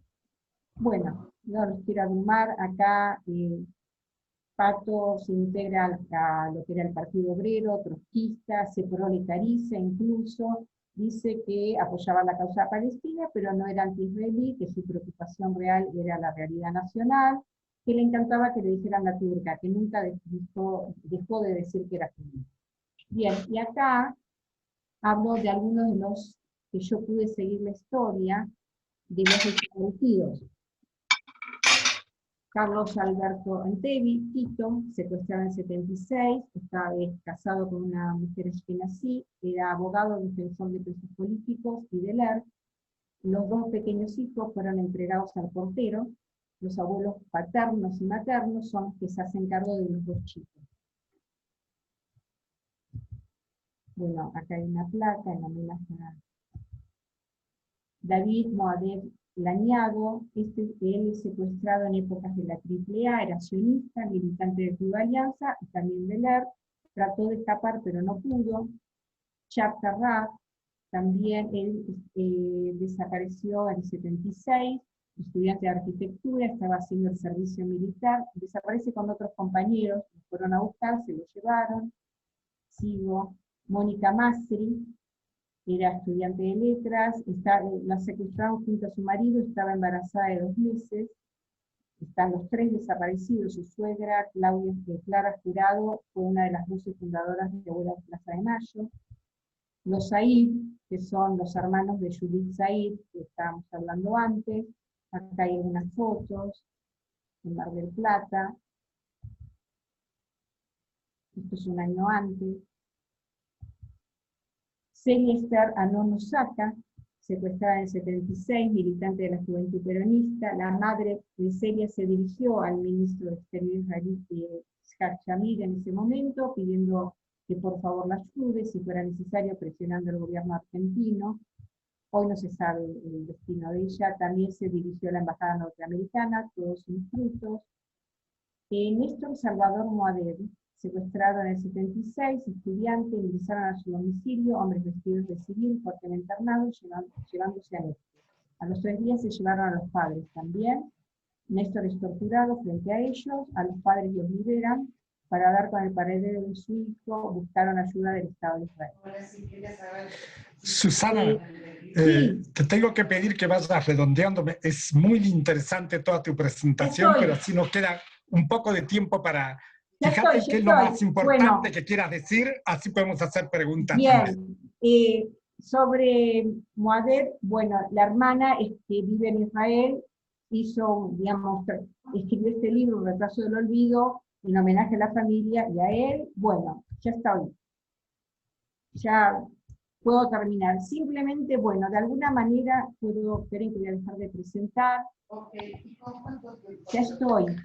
De alguna manera, entonces, en síntesis, lo que quise trabajar acá es uno de los fenómenos que da lugar a este fenómeno que es más amplio de desafiliación dentro de las comunidades judías sirias en el país y que continúa hasta el día de hoy. Es fácil trabajar sobre, o digamos, sobre las comunidades judías sirias, en este caso, puede ser con otras, las que están organizadas. Es mucho más fácil trabajar sobre ello. ¿Por qué? Porque tienen dirigentes, porque tienen entidades, porque tienen escuelas. Es mucho más difícil trabajar sobre lo que podríamos llamar desafiliados. Pero eso no nos puede hacer, digamos, más allá de eso. Esto es porque son casos particulares de los años 60 y 70. Pero la realidad es que uno cuando habla de la población judía en el país, tiene que tener en cuenta el nivel de desafiliación, hablando de estas que son fuertemente religiosas. Ellos mismos reconocen, lo dije antes creo, que solamente están afiliados en sus comunidades el 30% de la población general de origen sirio. Bien, terminé. Alberto, ¿no? ¿Terminé? ¿Está bien? Muchísimas gracias y nos encantará seguir escuchándote, porque lo que fundamentalmente tengo que agradecer a los dos oradores es que nos han enfrentado a nuestros propios prejuicios y a nuestra propia ignorancia. Nosotros, por supuesto, como todo el mundo, releemos la historia desde nuestro presente. Nuestra organización nace en un choque muy fuerte contra las organizaciones comunitarias que pretenden hablar en nuestro nombre y de las cuales sentimos que dicen lo que nosotros no sentimos, y muchas de las cosas que ustedes nos están comentando chocan aún contra nuestro propio sentido común y nuestra lectura del pasado. Por ejemplo, hoy se ha afirmado que la dictadura no era antisemita. yo conozco un poco porque he leído trabajos de ustedes en qué sentido se afirmó, pero me parece que vale la pena explayarse un poco en ese tema. Emanuel, creo que te toca a vos contestar eso. Fue Manuel, fue Manuel. Gracias, Alberto. No, a ver, lo que digo es, lo voy a referir como con una anécdota. Hay un historiador que ustedes conocen mucho, que es Renan Rein, que él tiene un artículo más conceptual que dice algo interesante sobre que si uno leyera la vida de la comunidad judía desde afuera, como hace él, desde Israel, desde Tel Aviv, ¿sí? Y revisara la bibliografía, su impresión es que la vida de un judío en Argentina es un peligro, es una pesadilla desde que se despierta hasta que se va a acostar, ¿no? ¿Por qué? Porque justamente lo que hay es como una mirada muy consagrada acerca de la Argentina como un país antisemita, en distintos periodos históricos, en los 30, en los 40, en los 50, en los 60, en los 70, con particularidades en cada momento. Y hay una idea de que efectivamente la dictadura militar, la última dictadura militar, fue un régimen de carácter antisemita. ¿Por qué? Bueno, porque hay un registro de, variando el número, pero de alrededor de 2.000 detenidos desaparecidos de origen judío. Eso efectivamente es un dato duro, es un dato cierto. Pero yo tengo ahí una pregunta de carácter más conceptual, un problema más conceptual que empírico. El primero es que, efectivamente, si uno mira las fuentes, lo que ve es que, a diferencia de lo que está pasando entre el 73, 74 y 75, donde efectivamente había una amenaza pública sobre la vida y sobre el desarrollo de las instituciones de la comunidad judía, había atentados, pintadas, persecuciones, la AAA actuando, amenazando públicamente, la AAA en Buenos Aires, la CNU en La Plata, el Comando de Libertadores de América en Córdoba, digamos, cada una de estas organizaciones paraestatales de la derecha nacionalista, digamos, ¿sí? Lo que vamos a encontrar en el 76 en adelante es que hay una prerrogativa por parte del Estado, si quieren, de ser como muy cautelosos y muy atentos a las demandas de las instituciones de la comunidad judía. Por ejemplo, ¿sí? Los números de la revista Cabildo, ¿sí? Que hacían alusión al caso Greiber, que eran profundamente antisemitas, ¿sí? Fueron censurados y sacados de la venta pública por un pedido de la DAIA y una acción, entre comillas, positiva del ministro del Interior, el general Álvaro Argüintegui. Como esas operatorias hubo muchas, ¿sí? En las cuales justamente la Junta Militar se cuidaba mucho de quedar representada o digo, simbolizada como antisemita en el espacio público y en el juego de las relaciones internacionales. A diferencia de lo que pasaba en los centros clandestinos de detención, donde ser detenido e identificado como judío, ¿sí? Conllevaba un trato, yo no quiero decir un trato especial, pero un trato distintivo acerca de remarcar la condición judía de la víctima. Entonces, en ese sentido, lo que yo distingo es como el antisemitismo de carácter público a un antisemitismo de carácter clandestino. En el orden público, la dictadura fue muy cuidadosa, muy cautelosa de eso. Y las instituciones de la comunidad judía, todas, ¿sí? De la DAIA, a las sionistas socialistas, a las sionistas, a los movimientos juveniles, las sociodeportivas, el ICUP y demás, no denunciaron el antisemitismo como un rasgo de la dictadura militar. Ni Marshall Meyer. Marshall Meyer, hasta el 79-80, afirmaba que la dictadura no era antisemita, ¿sí? Ahora, ¿qué es lo que pasaba en los centros clandestinos de detención? Bueno, efectivamente, eran lugares, ¿sí? Donde su mecánica distintiva era la tortura, la vejación y la inhumanidad de los cuerpos, ¿sí? El trato vejatorio a todas las víctimas. Si ustedes se tomaron el trabajo de leer, o lo han leído quizás, pero el informe Nunca Más, ¿sí? A poco de empezar, ¿sí? A las pocas páginas, el informe Nunca Más dice que hay un trato especial a los detenidos desaparecidos de origen judío. Y eso tiene que ver con, de alguna manera, como yo dije en el final de mi presentación, con cierta mecánica representacional que funcionaba muy bien en los años 80, de intentar ligar lo que había pasado en Argentina con el Holocausto, porque era un modo, ¿sí? de hacer comprender la envergadura de las violaciones de los derechos humanos a un carácter global, ¿sí? Y eso fue eficaz, fue efectivo. Tan eficaz y tan efectivo que el fiscal Castresana, cuando promueve el juicio en España, cuyo juez va a ser Baltasar Garzón, se afirma sobre el caso de la detención de los detenidos judíos, los detenidos desaparecidos de origen judío. es efectiva esa dimensión. Ahora, si leen el informe Nunca Más, y leen el informe Nunca Más de la CONADEP, lo que se denuncia como rasgo distintivo de la tortura a los judíos aparece como tortura a todos los detenidos desaparecidos. O sea, el mismo tipo de tortura se le hacía a todos los detenidos desaparecidos.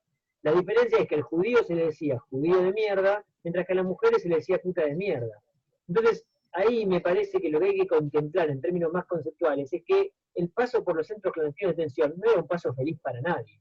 ¿Sí? Era una experiencia justamente volcada al proceso deshumanizador, la tortura, la vejación y el asesinato.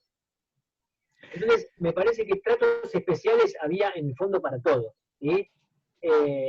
Hay una historia, una antropóloga que lo trabaja muy bien, Ludmila Silva Catela, que muestra cómo en un pueblo de la región norte de nuestro país, ¿sí? La mayoría de los desaparecidos tienen origen en pueblos originarios, ¿no? Dice, bueno, si uno hace las estadísticas ahí, lo que va a decir es que la dictadura fue efectivamente contra los pueblos originarios, porque desaparecieron mayormente de ahí. Y se les decía indios de mierda. Entonces, digo, depende los testimonios, dónde se ponía el acento, porque justamente lo que se buscaba era, ¿sí? Quebrar los rasgos humanitarios de las personas que pasaban por allí. Termino con esto, Alberto. A mí lo que más me sirve para pensar la dimensión entre la dictadura y el antisemitismo es no estudiar los judíos, sino pensar qué pasó con la comunidad católica, por ejemplo. Hay un trabajo que yo sugiero siempre, que es para mí brillante, fabuloso, de Soledad Catogio, que se llama Los desaparecidos de la Iglesia. Lo que Soledad Catogio muestra en ese texto es que la dictadura militar tuvo una política consciente, digo, voluntaria, diseñada, planificada, para, de alguna manera, como se dice, poner en orden, ¿sí? A la institución eclesiástica. Y a diferencia de lo que pasó con el mundo judío, uno puede identificar que en el mundo católico, ¿sí? Fueron asesinados y asesinadas sacerdotes y monjas, que encuentran desaparecidos, eclesiásticos y laicos, ¿sí? Y fueron masacrados, ¿sí? Y en los procesos de tortura se les decía traidores, se les decía putas a las monjas, cura traidor a los sacerdotes, ¿sí? Donde se puede demostrar que hubo una política efectivamente de control institucional hacia el interior de la iglesia, ¿sí? Eso no pasó en el mundo judío. No tenemos rabinos desaparecidos ni asesinados, ¿sí? No tenemos en cantidades sustanciales víctimas de las instituciones de la comunidad judía, a diferencia de lo que pasó en las iglesias. Y ese dato me parece sustancial. Sin embargo, ninguno de nosotros podría afirmar que la dictadura militar fue anticlerical o anticlesiástica, todo lo contrario. ¿Sí? Entonces, ahí me parece que hay un problema más conceptual, ¿sí? Que de carácter empírico. Una pregunta para ambos. Aún si tomamos el total de desaparecidos de 30.000, tenemos un número aproximado de 2.000 desaparecidos identificados como desaparecidos de origen judío, lo cual es una desproporción absoluta respecto del peso de la colectividad judía en aquel tiempo y ahora en nuestro país, donde está siempre debajo del 1%, ¿no? Cosa que no todo el mundo se da cuenta. Pregunté hace poco en una reunión de gente de mayoría de origen católico cuántos judíos creían que había en la Argentina y me dijeron 5 millones. Y todos estaban de acuerdo en que ese era un número aproximado, que era lo que les reflejaba su experiencia por todo lo que veían de la colectividad judía en su vida cotidiana, ¿no? La pregunta sería, ¿a qué atribuyen ustedes el hecho de que haya un porcentaje tan alto de desaparecidos argentinos judíos? Yo lo puedo atribuir en general a los sectores, digamos, que estaban a lo mejor sobre representados, que son los sectores medios, estudiantiles, secundarios, universitarios, que es uno de los sectores afectados, particularmente afectados en la, digamos, de la población argentina. No solamente porque hubo clase trabajadora, hubo otros sectores, pero que ahí están, los judíos están particularmente concentrados en eso, y de alguna manera también yo creo que la pertenencia, la militancia anterior en los movimientos sionistas de izquierda de alguna manera facilitó el camino a muchos de estos jóvenes a entrar en la izquierda. Digamos, como fue un camino muy fácil pasar de estudiar en la Yom HaTzair, los movimientos de liberación nacional de Vietnam, lo que sucedía en el mundo, de la revolución cultural, Mao Zedong, a la necesidad de activar también en el país que están viviendo. Entonces, también ahí se puede hablar de los mismos debates, estos que hubo dentro de los movimientos. Yo lo veo por ese lado. No sé si estoy tan de acuerdo con lo que plantea sobre antisemitismo con Emanuel, pero pienso que estaban sobrerepresentados en ese sector, y como que van a ser apresados, perseguidos, etcétera, no particularmente por judíos, ¿bien? Entonces, es eso lo que pienso. Después, interpretar lo que sucede en los campos clandestinos de detención, eso creo que ahí habría que matizar, ¿bien? Porque todos obviamente fueron torturados, etcétera. Pero también prestaría mayor atención a lo que se llamó el tratamiento especial que recibían los judíos. Esa es mi explicación de por qué están sobrerepresentados también en la cantidad de desaparecidos, más allá de que, como vos dijiste, que la población judía era menos del 1%, y sigue siendo. No sé si Manuel... Sí, No, Manuel. en mi caso cuando un poco caigo en este análisis, ¿sí? Pienso como una dimensión medio esquizofrénica. ¿Por qué? Porque efectivamente lo que se pone, ese número, se pone como para marcar, si se quiere, el carácter antisemita del régimen y del país, digamos, ¿sí? Porque el antisemitismo es previo a la dictadura militar, pero a la vez lo que justamente muestra, y un poco lo confirma Susana, es que esas víctimas, ¿sí? Fueron víctimas en tanto estaban integradas a los partidos políticos, a las organizaciones políticas, a las universidades, al mundo del trabajo. Y para mí justamente es contracara de la dimensión del antisemitismo, y no es más bien la muestra de una integración consagratoria de los judíos a la vida nacional. Para mí muestra más esa dimensión, ¿no? Como, bueno, ¿qué estaban? Estaban en las universidades, eran profesores, intelectuales, académicos, artistas. Digo, ahí el universo dice, bueno, realmente no es una comunidad marginada, es una comunidad que está en el sustrato de los debates y de la consagración nacional. Entonces, ahí eso me parece como significativo. Lo que se me arma problema también, Alberto, es cómo se construyen esos listados. Porque eso es un problema también conceptual, pero también ético y político. ¿En qué sentido es ético y político? Se construyen muchas veces con la misma lógica que aplicaron los represores, que es por la sonoridad de los apellidos. Y nadie se pregunta acerca de las trayectorias. Esas personas, esos jóvenes, esas chicas y esos chicos, ¿se identificaban como judíos en el espacio público? Es decir, ¿se sentían a sí mismos como judíos? ¿Alguien se pregunta por esas trayectorias? Entonces me parece que terminamos haciendo por el lado bueno lo mismo que hacían, ¿sí?, los represores por el lado malo. Es decir, escucho un apellido y bueno, acá tengo una víctima judía. No sé si es judía, o sea, Marcos Blanc en la polémica de 1923 dice, yo no soy judío, no me siento judío.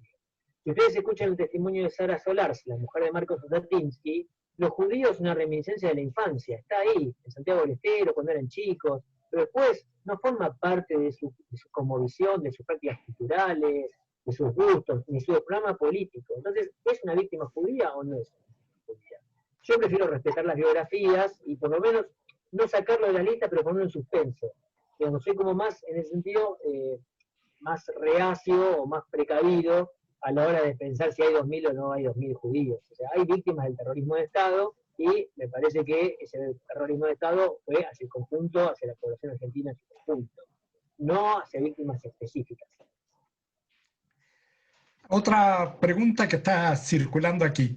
¿Qué opinan de lo que fue la respuesta de las entidades comunitarias y de la Embajada de Israel ante las violaciones de los derechos humanos durante el periodo de la dictadura?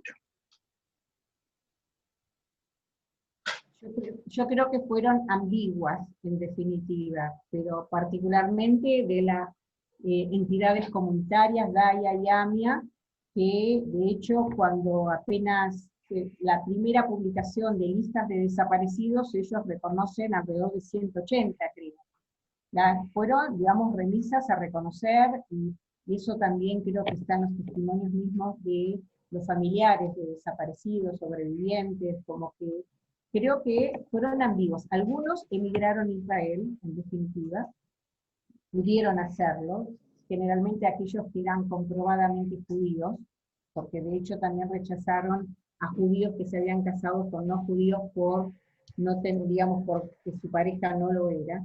Creo que fueron ambiguos, en definitiva.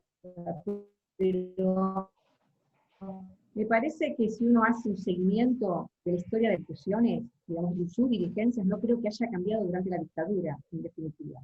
Digamos, ante sucesos vayamos para atrás, la Semana Trágica en adelante, las instituciones, en general, digamos que en este caso, excepto algunos casos particulares, creo que tuvieron al menos actitudes políticas ambiguas. Eso es como lo podría definir. No sé. Manuel, ¿querés sacar? Sí, también. Yo creo que, a ver, yo cuando digo las instituciones de la comunidad judía estoy pensando en un universo más amplio que la Gaguela. Entonces lo que digo ahí son dos cuestiones. La primera es, como pudimos ver en el documento que presenté del Mundo Israelita del 27 de marzo de 1976, es que había como por lo menos hasta el 76, 77, 78, ¿sí? Había un horizonte de cierta, podríamos decir, de cierta aceptación de la dictadura militar o de este régimen de gobierno, que no era nuevo porque la Argentina tuvo muchos golpes militares, ¿sí? Como un modo justamente de reordenar el espacio público. Y en ese sentido, las instituciones de la comunidad judía, todas, cuando digo todas es todas, de derecha, izquierda, religiosas y no religiosas, sionistas y no sionistas, todas aceptaron de buen agrado, de buena manera, la dictadura militar. Si no, fíjense la carta de Likud del año 1979, saludando a Videla y haciendo votos para que tenga un buen gobierno y construya una ciudadanía participativa. Digamos. Digo, ese Likud. En la DAIA no tuvo una sola carta de ese carácter público en toda su gestión. Firmó una solicitud de 300 organizaciones en este país, pero una solicitud tan abiertamente pública, de apoyo a Videla en particular, la DAIA no lo hizo. Pero ahí ese universo es como bien amplio, ¿sí? Me parece como interesante para reponer. Y después, me parece que también ahí lo que serviría ver es esta dimensión comparativa. No pensemos los judíos, hubo otras embajadas, hubo otras instituciones que representaban colectivos étnicos, nacionales o religiosos que pudieron sacar a las víctimas de los centros clandestinos de detención. No. Entonces, ahí me parece que hay que poner una mirada como más amplia sobre el conjunto de instituciones para entender la dimensión del problema. Por lo menos la historia que conozca yo, ¿no? La única organización que pudo sacar gente que estaba detenida y clandestinamente y ilegalmente fue la Sojnut, la agencia judía, ¿sí? Que logró sacar un grupo de detenidos en la provincia de Córdoba bajo la autoridad de Benjamín Menéndez, ¿sí? En 1976-77, ¿sí? Que interviene y dice, no, estos son Shelías, ¿sí? Y los tenemos que sacar. Y no eran Shelías, había uno y el resto eran pibes que militaban en el PRT y que lo que hacía ese Shelías era volverlos, para cuidarlos, volverlos a instituciones sionistas, ¿sí? Digo, bueno, y ese es un caso relativamente exitoso. ¿Por qué? Porque logran salir y los logran rescatar. El único, ¿sí? O las presiones internacionales sobre el caso Timerman, yo qué sé, en la que la Embajada de Israel también opera. Entonces, ahí habría que ver caso por caso y poner algunas ideas, una serie de matices para poder entender una dimensión que es compleja.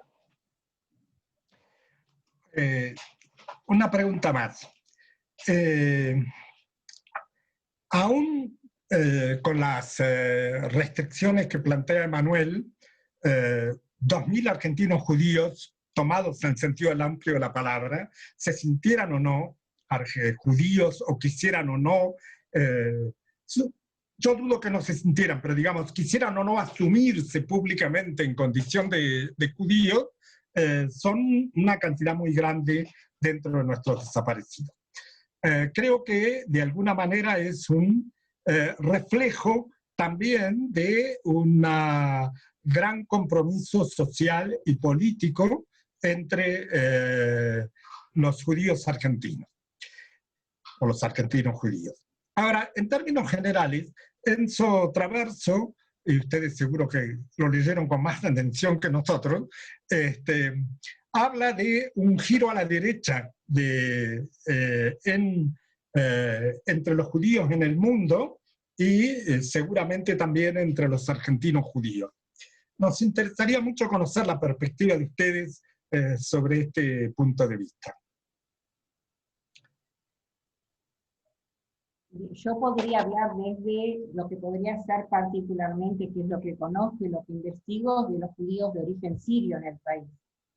Digamos, y puedo hacer, digamos, resumidamente un proceso. Cuando ellos llegan a principios del siglo XX, empiezan a, digamos, son muy religiosos, luego comienzan un proceso de, yendo rapidísimo, de argentinización, laicización, secularización, de integración a la Argentina, hasta los años 50.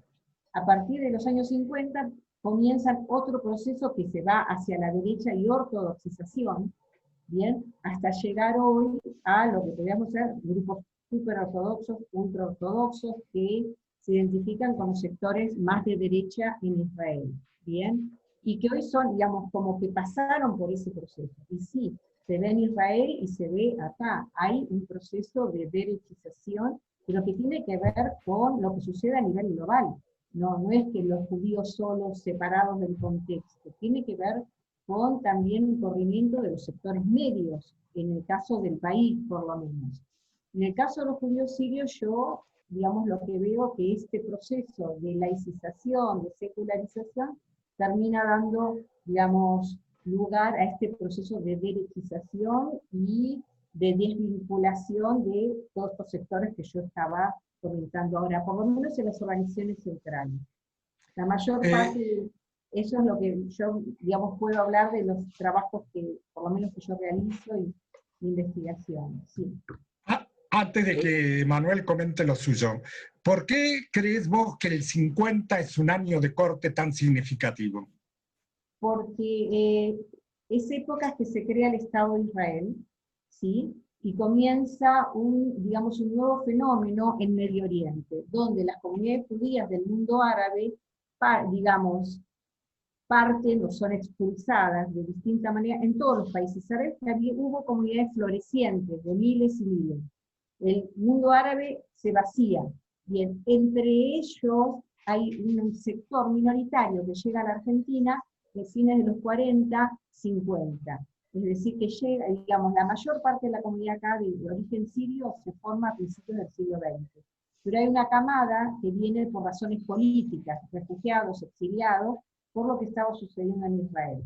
En ese contexto, después de la Segunda Guerra Mundial, la creación del Estado de Israel, llega una, digamos, donde los judíos en esa época estaban liderados por dirigentes muy laicos, seculares, algunos quizás los escucharon, los Teubal, empresarios exitosos, bien, hay un cambio de dirección porque llega un rabino súper ortodoxo, y así percibido por el resto de la comunidad, que empieza de a poco en ese proceso de ortodoxización y que va a tener éxito, que por ahí es una ortodoxización étnica y religiosa, pero también étnica, digamos, de cerramiento de la comunidad.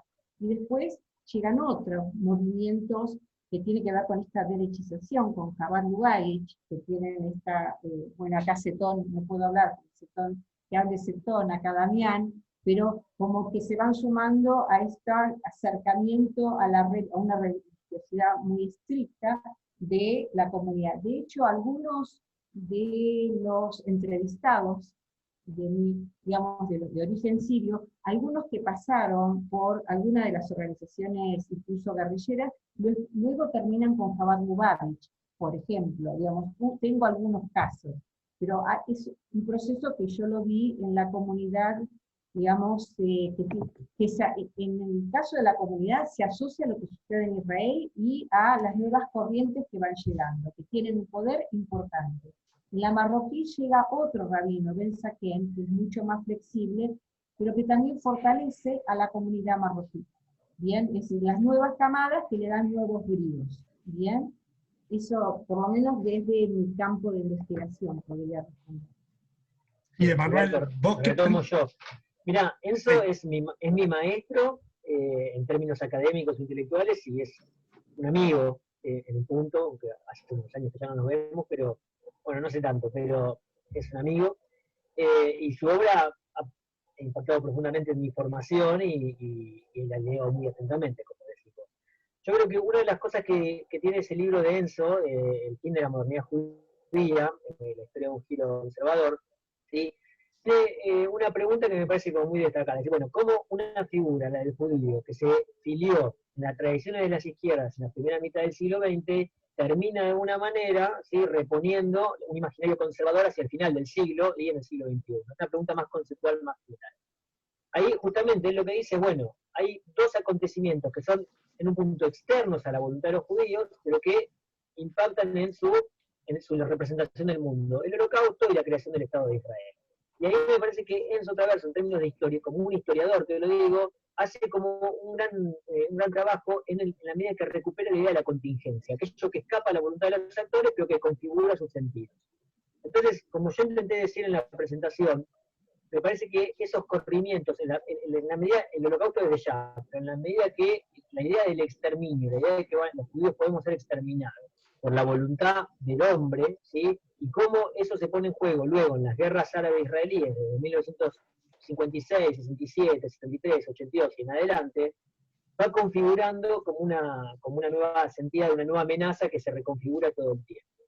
En ese contexto, eso le pasa a los judíos, pero a la vez las derechas, que habían sido profundamente antisemitas durante el siglo XX, ¿sí?, de alguna manera ven en la idea de la consagración del Estado poderoso, el Estado de la autodeterminación nacional y el ejército fuerte, la idea de la sociedad militarizada, ven como un modelo a seguir. Entonces ahí confluyen dos imaginarios de carácter distinto, pero que de alguna manera acompañan ese proceso de derechización de la comunidad judía, pero a la vez de apropiación del Estado de Israel como un referente de las derechas conservadoras actuales. Entonces ahí me parece que hay como una dimensión que es interesante a tener en cuenta.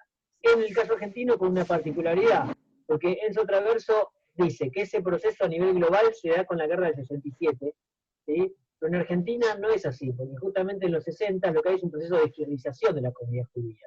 En ese sentido, Enzo, si bien lo quiero mucho y es mi amigo, no deja de tener una mirada muy europea sobre la experiencia, y América Latina va por otro lado. Pero, después de la dictadura militar y con los años de Menem, ¿sí?, ese proceso empieza a confluir también en América Latina y en particular en Argentina. Y efectivamente estamos ante la composición de una derechización, ya digo, de las comunidades, pero también de la apropiación de Israel como un referente de las derechas. Me parece que en ese sentido las cosas confluyen, ¿no? Puedo agregar algo. En el caso de los judíos sirios, en base al contexto que está planteando Emanuel, sobre todo ya después en los 80 y a partir de los 90, cuando se forma un partido, el Shas en Israel, que es el representante de lo que podía ser los sefaradíes de allá, los mizrahim, que los judíos sirios nos van digamos, de retorno a la religiosidad y a su vez, digamos, identificación con los planteos de este movimiento, que en los 90 están a favor de la negociación y la devolución de territorios por paz. Bien, en ese momento el rabino era Ovadia Yosef, donde acá se va a dar todo un movimiento como de apoyo, pero a partir del cambio también de estos sectores, también esos que los tienen como modelo. Digamos, ellos cuando van se van a formar en los seminarios rabínicos de estos sectores, donde a su vez esto se marca sobre una población israelí, de origen mizrahi, de origen sefaradí, es alrededor el origen 40 al 50%. En estos sectores, toda la derechización, hay una revitalización de la identidad ancestral, porque es otra adición a que va a pasar también en pasa con los de acá. No sé si estoy clara. Se escucha mal. De las tradiciones sefaradíes. ¿Ahora me escuchan? ¿Hasta dónde escucharon? Y se entrecortó bastante. No sé si querés tratar de resumir cortito lo último que dijiste. Escucho. Nada. A ver. Bien. que en el caso de los judíos del mundo árabe, desde los 90, aparte de la derechización, se ve acompañado por el fortalecimiento de la etnicidad, como algo prestigioso de su pasado, de sus tradiciones. Es derechización con reetnización, reconocimiento a su pasado. Algo que hoy también se ve reflejado, por ejemplo, en Israel, obviamente, que en general mayoritariamente apoyan más bien a la derecha, pero hace 6 años se declaró como un nuevo, digamos, como una nueva fecha de recordación, la partida y exilio, por llamar de una manera, de los judíos del mundo musulmán y del mundo árabe y de Irán. Es decir, como que la derechización va acompañada de la revitalización de su propia etnicidad sefaradí mizrahi, quiere decir del mundo árabe. Es decir, como que a eso le tengo que, digamos, Traverso obviamente no puede hacer referencia a esto, pero es importante dentro del mundo judío y también dentro de lo que es Israel hoy. Perfecto, estuvo clarísimo, Susana. Emanuel, una última pregunta para vos, que sabemos que todos tenemos que irnos, pero vos tenías un horario muy estricto hoy. Hiciste una pintura que nos resultó un poco sorprendente, que a muchos compañeros les resultó sorprendente, porque yo ya había leído tus trabajos, sobre Marshall Mayer. ¿Cómo pensás que fue la evolución de Marshall Mayer respecto de la cuestión de los derechos humanos en la Argentina? No, a ver, Marshall Mayer es una figura emblemática de los derechos humanos en Argentina. Llegó a la CONADEP, es reconocido por haber visitado presos en las cárceles y demás. Visitó presos no detenidos en centros clandestinos de detención. Eso siempre hay que advertirlo porque se confunde mucho en la bibliografía, ¿sí? Y gestionó muchas veces los permisos de no de salida, sino de exilio, tiene un nombre técnico. La opción de salir del país, ¿no? Y tuvo un rol muy destacado en el acompañamiento de Timerman, ¿no? Entonces, en ese sentido, es una figura consagrada. Ahora, lo que digo es que si con la misma vara que juzgamos la acción de la DAI o la AMIA respecto a la dictadura militar, muchas de aquellas personas que rescatamos como los quienes se opusieron a la dictadura no pasarían tampoco el examen, la prueba. ¿En qué sentido? En que tuvieron básicamente palabras muy benevolentes para con la dictadura, por lo menos hasta los 80, algunos hasta la guerra de Malvinas, y que es donde está verdaderamente el clivaje. El caso de Marshall Mayer habría que estudiarlo en una dimensión más completa, más cabal. Bueno, Daniel Feinstein ha hecho un trabajo sobre su trayectoria más religiosa, si se quieren, al interior de la comunidad Betel y el medio rabínico latinoamericano. Está el libro de Rosenberg sobre el rabino que le dio la cara al diablo, que construye una figura más consagrada de Marshall Mayer.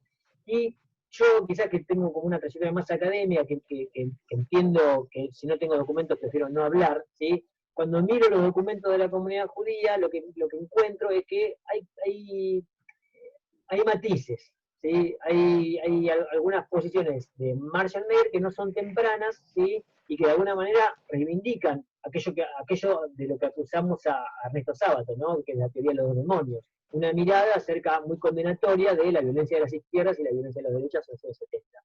Después habría que hacer un análisis del fondo documental de Duke University, que contiene todos los archivos personales de Marshall, ¿no? Lo que se puede encontrar acá en Argentina son algunas cartas y demás, mostrarían también algunos jalones. Yo qué sé, muchas madres que le escriben a Marshall para que gestione algún tipo de visita en las cárceles donde están sus hijos o sus hijas, ¿sí? Y esas visitas muchas veces son muy demoradas, ¿sí? O si está Marshall, la secretaria no puede intervenir hasta que Marshall no lo decide, como un exceso de personalismo. Pero finalmente eso es algo a investigar y a desarrollar. Lo cual no quita que efectivamente Marshall es una figura consagrada y que merece todo mi respeto, integró la CONADEP y en ese sentido es eso Marshall Mayer. Pero una sola cosa me quedé pensando, Alberto, habría que ver también, obviamente que Naomi Mayer es la mujer de Marshall Mayer y no necesariamente tiene que tener la misma opinión que Marshall, digamos, no es su anexo, sino que es una mujer con una voluntad propia y una voz propia, pero era quien hacía los informes sobre la situación en Argentina para el American Jewish Committee. Y eso se encuentra en Internet. Y si uno rastrea qué es lo que pensaba, o qué es lo que decía Naomi Mayer sobre lo que estaba pasando en Argentina, no era una mirada, por lo menos condenatoria, de la dictadura militar, de nuevo, hasta muy entrada la dictadura. Entonces, esos son papeles que son complementarios, pero que nos pueden dar una idea de cuál era el sentido común de la época respecto de la dictadura militar. Bueno, les quiero agradecer muchísimo a Emanuel y a Susana, porque nos han dejado demasiadas cosas para pensar, porque nos han abierto, han salido de muchas cosas que para nosotros son lugares comunes, y creo que eso es valioso. Y quiero decirle, porque ya estamos terminando, quiero decirle a todos los participantes que el llamamiento mantiene un ciclo permanente de charlas, tanto sobre la situación argentina como sobre nuestra condición de judíos.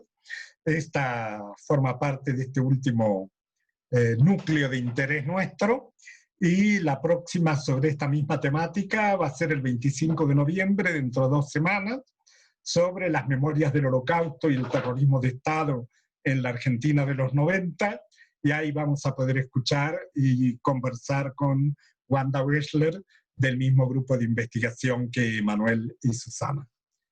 Bueno, muchas gracias a todos y esperamos seguir encontrándolos en las actividades del llamamiento. Muchas gracias. Bueno, muchas gracias. Muchas Gracias. Muchas gracias. Pueden desmutearse para saludar si quieren. Gracias, gracias. Estaba aplaudiendo muteada para que se vea. Claro. Felicitaciones por la actividad. Muchas felicitaciones por la actividad. Muy interesante, muy interesante. Muchas gracias. Muy interesante la actividad. Gracias. Bueno, ¿qué tal, Gustavo? Gracias. ¿Qué haces, de pronto? Efraín Bueno, muy David bueno. está por ahí, no sé si ya se fue, Sí, Efraín. sí, lo vi. Estaba, sí. Lo vi, Efraín por ahí también. Sí, sí. Buenísimo. Bueno, muy bien, ¿eh? Bueno. Chau a todos. Chao, chao.